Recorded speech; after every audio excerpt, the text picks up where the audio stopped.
Hello friends, क्विकलेट के YouTube channel में आप सभी का वेलकम है। जैसा कि आप सभी को मालूम है कि जेईई मेंस के एग्जाम का डेट आ चुका है और मोस्ट प्रोबेबल अपने सेम डेट पर ही जेईई मेंस का एग्जाम होने की उम्मीद है। आज हम लोग JEE Mains 10 days chemistry study plan को डिस्कस करने वाले हैं कि रिमेनिंग बचे हुए 10 से 12 दिनों में आप किस तरह से पूरे केमिस्ट्री को तैयार करें सो डैट कि आप केमिस्ट्री में मिनिमम 60 to 80 मार्क्स स्कोर कर सके। और अगर किसी बच्चों को कुछ भी नहीं आता तो 3 प्लान के अंदर मैं आपको सब कुछ बताने वाला हूं। शॉर्ट ट्रिक्स कैसे यूज करना है, तुक्का कैसे लगाना है, इवन पूरे स्ट्रैटेजी प्लानिंग, कौन से बुक को फॉलो करना है, कौन सा टॉपिक इंपॉर्टेंट है, इवन सबसे इंपॉर्टेंट चीज मैं ये बताने वाला हूं कि चैप्टर को आपको किस तरह से डिवाइड करके उसको रिवीजन करना है। तो आइए अपने पूरे वीडियो को शुरू करते हैं। जेईई मेंस में सबसे इंपॉर्टेंट जो होता है वो होता है कि सबसे पहले आपको सारे चैप्टर्स और पार्ट के वेटेज को देखना पड़ेगा। बात करें वेटेज वाइज या परसेंटेज वाइज तो 35% वेटेज होता है ऑर्गेनिक केमिस्ट्री का और 35% वेटेज होता है इनऑर्गेनिक केमिस्ट्री का। रिमेनिंग 30% वेटेज होता है फिजिकल केमिस्ट्री का। तो अगर हमें जेईई मेंस में अच्छा स्कोर करना है तो ऑर्गेनिक और इनऑर्गेनिक को बहुत स्ट्रांग लेकर चलना पड़ेगा। अगर हम लोग लेवल वाइज बात करें तो 3 तरह से हमने पूरे केमिस्ट्री को डिवाइड किया है 3 लेवल में, लेवल 1, लेवल 2, लेवल 3। जो लोग गेम खेलते हैं उन्हें पता है कि लेवल 1 जो होता है वो इजी लेवल होगा, लेवल 2 हमारा मीडियम लेवल होगा और लेवल 3 हमारा हार्ड लेवल होगा। लॉजिक बहुत क्लियर है कि अगर आप जेईई मेंस के पूरे पैटर्न को एनालिसिस करें तो 60% जो वेटेज ऑफ द क्वेश्चंस होते हैं दे आर इजी क्वेश्चंस और mainly asked from 60% part NCERT से पूछे जाते हैं। बात करें अगर मीडियम लेवल की तो वो 25% है और हार्ड सबसे लीस्ट है 15%। और उसी हिसाब से हमने देखिए चैप्टर्स को भी अरेंज किया है। सबसे लीस्ट चैप्टर्स हमने हार्ड सेक्शन में ही दिया है और इन्हीं तीन लेवल को अगर आप सही से पढ़ते हैं प्लान 1 सक्सेसफुल करेंगे। फिर प्लान 2 कैसे करना है और प्लान 3 में मैं आपको बताऊंगा टेक्निक्स कि कैसे आप तुक्का लगाएं या फिर ऑब्जर्वेशन करके आप ऑप्शन को एलिमिनेट करके क्वेश्चंस को सही तरीके से बनाएं। सबसे पहले प्लान 1 को एग्जीक्यूट करते हैं। लेवल 1 में हमने इजी चैप्टर को रखा है और आपको मालूम है कि इजी चैप्टर वैसे चैप्टर्स होते हैं जिनका क्विक रिवीजन करना बहुत आसान होता है। आप बहुत कम टाइम में उसे क्विक रिवीजन दे सकते हैं और उसके ऊपर प्रैक्टिस क्वेश्चन को आप सॉल्व कर सकते हैं। तो आइए सबसे पहला जो चैप्टर है इजी चैप्टर सेक्शन में पीरियोडिक टेबल। आपको भी मालूम है कि पीरियोडिक टेबल से मेनली पीरियोडिक प्रॉपर्टीज पे बेस्ड क्वेश्चंस आते हैं, जैसे आयोनाइजेशन पोटेंशियल, ये इलेक्ट्रॉन एफिनिटी, इलेक्ट्रोनेगेटिविटी, इनके ऊपर क्वेश्चंस पूछे जाते हैं जो बहुत इजी होता है। सेकंड टॉपिक है केमिकल बॉन्डिंग। ये भी मेरे हिसाब से अगर फिजिकल केमिस्ट्री के पार्ट में देखें तो chemical bonding is very easy, बहुत आसान चैप्टर है। मेनली बॉन्ड ऑर्डर से क्वेश्चंस आते हैं, bond parameter, bond order, bond angle, ये सब पार्ट अगर आपका क्लियर है, हाइब्रिडाइजेशन, तो आपको कुछ भी सोचने की जरूरत नहीं है। तीसरा जो सबसे इजी चैप्टर है रिडॉक्स रिएक्शन, ये फ्री का चैप्टर है। इन्वायरमेंटल केमिस्ट्री जस्ट थ्योरी को आपको एक बार अच्छे से रिकैप करके पढ़ लेना है। 5th चैप्टर है हाइड्रोकार्बन। इस बार मेरे हिसाब से जो प्रेडिक्शन है लिंडलर कैटलिस्ट या फिर ओजोनोलाइसिस पे बेस्ड क्वेश्चंस आपको पूछे जाएंगे और अल्कीन का फिजिकल और केमिकल प्रॉपर्टी आप अच्छे से पढ़ लीजिएगा।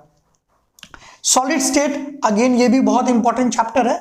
इस बार मेरा प्रेडिक्शन है कि या तो डिफेक्ट या फिर प्रॉपर्टीज ऑफ सॉलिड से क्वेश्चन पूछा जाएगा। सरफेस केमिस्ट्री, अगेन ये भी बहुत थ्योरेटिकल पार्ट है, बहुत आसान चैप्टर है। आपको बस क्विकली एक बार थ्योरी को रिकैप करना है और जो टर्मिनोलॉजी है जैसे कोलॉइड्स, जैसे टिंडल इफेक्ट, ब्राउनियन मूवमेंट, ये सब जो टॉपिक्स है जो important, electrophoresis, coagulation, gold number, ये सब आपको अच्छे से पढ़ना है ताकि सरफेस केमिस्ट्री भी आपका स्कोरिंग पार्ट है। 1 से 2 क्वेश्चन इससे पूछे जाते हैं।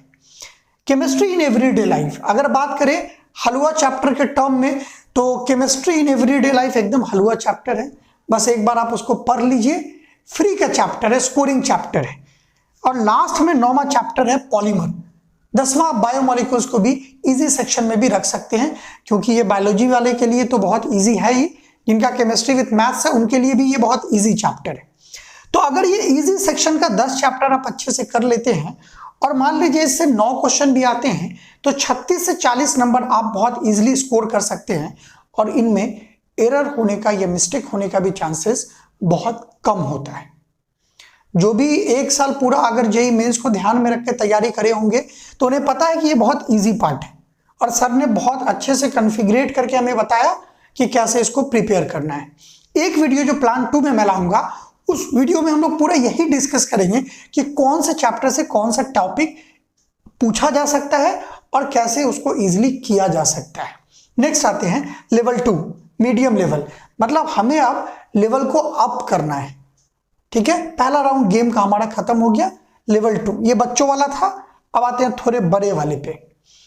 मीडियम लेवल में जो सबसे पहला चैप्टर है क्लास 12 का chemical kinetics, rate of reaction को मेजर करते हैं, ये भी बहुत इजी चैप्टर है। आर्हेनियस इक्वेशन, ये सब पार्ट जो है, जो टर्मिनोलॉजी वाले पार्ट है उनको आप अच्छे से करिएगा। न्यूमेरिकल्स भी जो आएंगे वो बहुत ट्रिकी आएंगे। मोल कंसेप्ट, स्टोकियोमेट्री पार्ट का, ये भी बहुत आसान क्वेश्चंस है। इसके ऊपर भी आपको जो न्यूमेरिकल या थ्योरेटिकल क्वेश्चन देंगे वो बहुत टफ नहीं होगा, आसानी से आप कर सकते हैं। आइसोमेरिज्म, आइसोमेरिज्म में cis trans EZ RS configuration important है। इनैंशियोमर डायस्टीरियोमर को एक बार अच्छे से आप रिकैप करें। नोमेनक्लेचर, नोमेनक्लेचर का भी पार्ट बहुत आसान है। नोमेनक्लेचर में भी आपको कुछ भी नहीं करना है। नोमेनक्लेचर ऑफ बाइसाइक्लो कंपाउंड और स्पाइरो कंपाउंड के साथ साथ आप नोमेनक्लेचर ऑफ बाइफंक्शनल ग्रुप अच्छे से पढ़ के जाना। क्वांटिटेटिव एनालिसिस को फोकस करिएगा, इसके लिए भी मैं कैसे इसको करना है ये भी मैं आपको बताऊंगा। जनरल ऑर्गेनिक केमिस्ट्री मैकेनिज्म का पार्ट बहुत आसान है। आपको ये मालूम है कि जीओसी जनरल ऑर्गेनिक केमिस्ट्री बहुत इंपॉर्टेंट रोल प्ले करता है किसी भी एंट्रेंस एग्जामिनेशन में 8 से 10 नंबर को इंक्रीज कराने में। नेक्स्ट आते हैं जनरल ऑर्गेनिक केमिस्ट्री और मैकेनिज्म के बाद ये 6 लेवल को मैंने मीडियम लेवल में किया है। इसमें अगर 4 पार्ट भी अगर आप अच्छे से करते हो, 4 क्वेश्चन से 5 क्वेश्चन भी, तो 20 मार्क्स अप्रॉक्स आप आसानी से टच कर जाओगे। तो अगर हम यहाँ बात करें 40 और यहाँ बात करें 20, तो 60 मार्क्स तो हमें मिनिमम मिलना ही मिलना है। मैंने कोई भी बहुत टफ टॉपिक या जो स्कोरिंग चैप्टर नहीं, उसे मैंने कंसीडर ही नहीं किया है। मैंने वही चैप्टर कंसीडर किया है जो स्कोरिंग भी है, इजी भी है, और बच्चे ट्रिकी वे में उसे कर सकते हैं, और मैं बताऊंगा कि आप कैसे उसे करेंगे। लेवल 3 जो सबसे हार्ड लेवल है हमारा, लेवल 3 गेम का सबसे अप लेवल, ये अगर आपने मार दिया तो ये दोनों तो आपके लिए एकदम इजी है। अब आते हैं लेवल 3 में thermodynamics, always very important, physics point of view से भी, केमिस्ट्री पॉइंट ऑफ व्यू से भी। थर्मोडायनेमिक्स में Hess law, summation of energy, Carnot cycle, ये सब जो पार्ट है जेईई एडवांस और जेईई मेंस दोनों के लिए बहुत इंपॉर्टेंट है। डीएनए ब्लॉक एलिमेंट बहुत अच्छे से करके जाइएगा, पूरा थ्योरेटिकल चैप्टर है, आसानी से हो जाएगा। कोऑर्डिनेशन कंपाउंड में नेमिंग वाले पार्ट को, स्प्लिटिंग वाले पार्ट को अच्छे से करिएगा। इलेक्ट्रोकेमिस्ट्री थोड़ा टफ है, बट नर्स्ट इक्वेशन का एप्लीकेशन और गिब्स फ्री एनर्जी से आप स्पॉन्टेनिटी और नॉन स्पॉन्टेनिटी को अगर अच्छे से करते हैं तो ये भी बहुत इजी और कंसेप्चुअल टॉपिक है। अल्कोहल फिनोल ईथर मेरे लिए थोड़ा टफ है, मैं खुद टीचर हूं तो पता है कि आसान नहीं है ये, बट अगर alcohol phenol ether, aldehyde ketone carboxylic acid, ये दोनों टॉपिक आपने ग्रिप में रखा है, ये दोनों टॉपिक अगर ग्रिप में है, इसका मतलब है कि आपको कैटलिस्ट पे बहुत अच्छा कमांड है, रिएजेंट्स के ऊपर आपको बहुत अच्छा कमांड है, रिएक्शन के पाथ को आप एनालाइज कर सकते हैं, आप बहुत इजीली किसी भी रिएक्शन को देखकर उसका प्रोडक्ट बता सकते हैं। और अगर आप ऐसा करते हैं तो मिनिमम 4 to 5 क्वेश्चन इस तरह से आते हैं जहां पर रिएजेंट कॉन्फ़िगरेट करके, आइडेंटिफाई करके आप आसानी से प्रोडक्ट को बता सकते हो।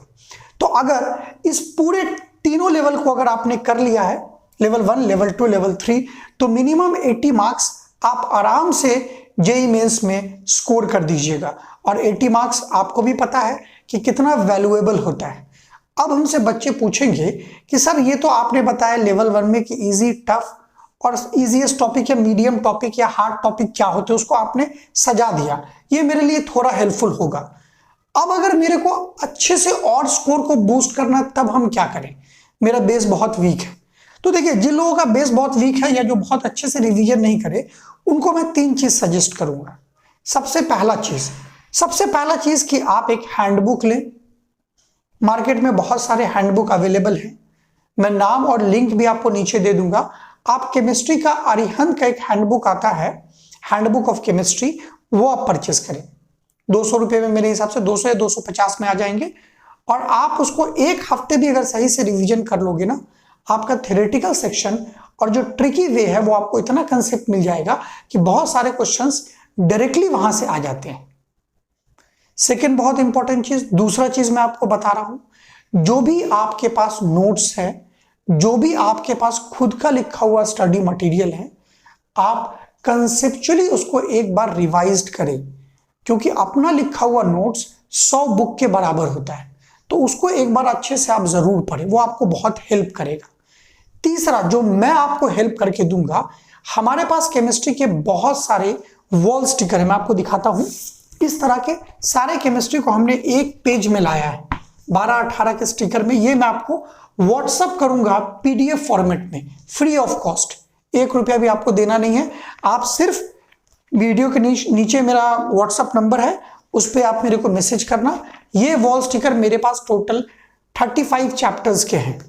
इनमें एक में हमने एक पेज में पूरा का पूरा वो चैप्टर को की थ्योरी को कॉन्फ़िगरेट और डिजाइन किया है। आपको किसी भी बुक की जरूरत नहीं पड़ेगी थ्योरी को पार्ट को कवर करने के लिए। और सबसे इंपॉर्टेंट पॉइंट, आप हेजिटेट मत हो। बहुत लोग बोल रहे हैं कि सर अभी क्यों पढ़े, पोस्टपोन्ड हो जाएगा। देखिए, पोस्टपोन्ड हो सकता है जेईई मेंस, कैंसिल नहीं हो सकता। मतलब ऐसा नहीं हो सकता ना कि 2020 में जेईई मेंस हो ही ना, ये नहीं पॉसिबल है।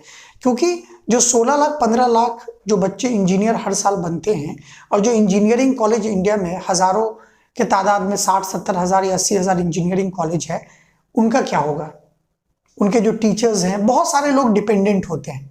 तो ऐसा पॉसिबल नहीं, पूरा एजुकेशन सेक्टर ही पूरा बर्बाद हो जाएगा। तो ऐसा नहीं हो सकता, जेईई मेंस होगा ही होगा। और आप लोग भी प्रे करें कि एग्जाम जल्दी से जल्दी हो जाए। रेगुलेशन बहुत मुश्किल है जेईई मेंस होना, मेरे को भी जैसा लग रहा है, क्योंकि फ्लड का सिचुएशन है, ट्रांसपोर्ट फैसिलिटी नहीं है, क्राउड होने से बहुत प्रॉब्लम हो सकता है।